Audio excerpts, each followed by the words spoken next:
Hi everyone, Leanne here from Jaded Blossom, and I'm making cards today with the rainbow dies, Rain or Shine, and Simple Sayings. I'm making some little thank you cards for my mother. My father passed away, in case you didn't know, and I'm making her some simple thank you cards for that. Anyway, so I'm using the Authentique 6-inch pad called Grace.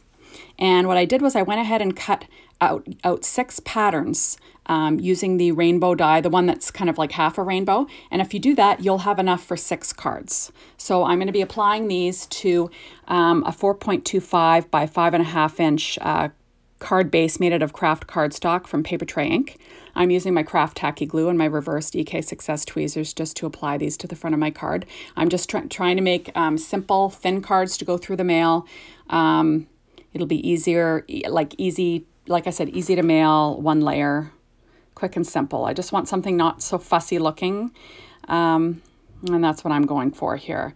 So I'm using my craft tacky glue to apply the rainbow pieces to my card. And like I said, if you choose 6 different patterns, because there's 6 different stripes in this rainbow, you'll be able to make 6 cards, and that's what I do.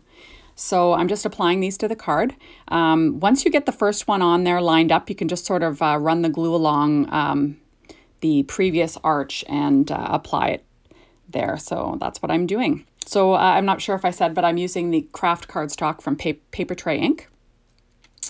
And that's my card base. So here I'm just applying, like you can see, I'm just applying the craft tacky glue in a line up to the first, up to the next one, and you can sort of butt them up against it as you go down. The first one you have to apply to the actual piece, but then once, like I said, once you've got it lined up, you can, keep going down the rainbow. Now I did go ahead and make 6 of these cards, but I'm just showing you one of them. But like I said, a very simple thank you card for my mom to hand out. As you can imagine, it's been kind of crazy getting things all organized, when you have a death in the family. So this is just one of the little things that I wanted to do for my mother, because since I make cards, I shuddered at the thought of buying cards for her to send out. It just didn't sit well with me. So I thought I can make these up for her to send out, and I know she'd like that. So there we are. I'm just going to be putting on my 6th piece now. And you saw how simple that was. Nice and easy. It's kind of nice when you choose pattern papers all from one pad. They all match. It's kind of fun. You don't have to go with a traditional rainbow route. You can use patterns. And I just think it looks really cute and kind of homespun looking along with the craft cardstock. So there we are. I'm just lining that all up, making sure it's up against the end, and there we go. I usually put an acrylic block on there to weight it down just to make sure it sticks down very well. Now these are the cloud dies from the same die set, rainbow dies, and I'm just applying one to the end of the rainbow there with my EK Success reverse tweezers. That's a Paper Tray Ink white piece of cardstock that I cut out. I actually cut out a lot of them, and I just have them in my rainbow dies holder. So now I've got my stamp from the stamp set that I'm using. Of course, oh, it's right in front of me. I'm losing it. Called Rain or Shine. And that is rainbows appear when you need them most. I just thought that was kind of appropriate. So I lined that sentiment up on my MISTI just so I could mass produce.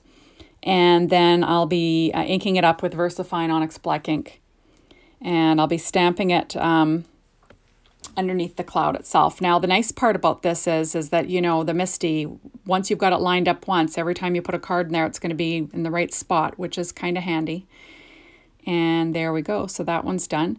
I've already pre-stamped the sentiment on the inside of the card. And I chose thanks for your kindness.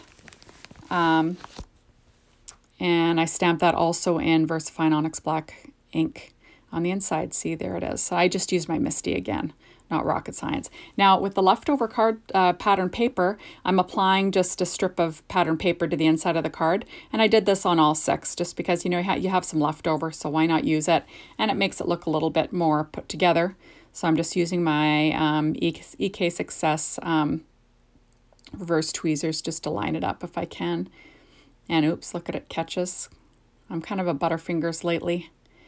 And there we go. So that's all put together there.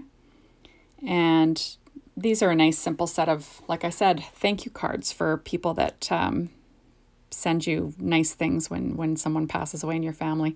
Now I'm using my We Are Memory Keepers half inch corner chomper, and I'm going to chomp around the corners, on the left hand side and the lower right hand side. And now I'm using glossy accents, and I'll be applying some Studio Katia clear raindrops to the front of my card, just in a group of 3, which is kind of my thing. And I just think that looks pleasing to the eye, and I think it's appropriate. So there we go, and I'll just be applying a couple of drops up top. And then I'm using my Studio Katia embellishment wand to pick those up and put them in place, which is, makes it a lot easier to pick up these little slippery devils. They're hard to get on a card if you don't have something to stick to them. And there we go, getting another one. You just want to make sure they're nice and straight, because that glossy accents is pretty darn permanent once it dries. So there we are, and that's our card for today. Thank you so much for stopping by, and I hope you'll come around next time and see what I have online to make. Thank you so much for stopping by. See you later. Bye, everyone.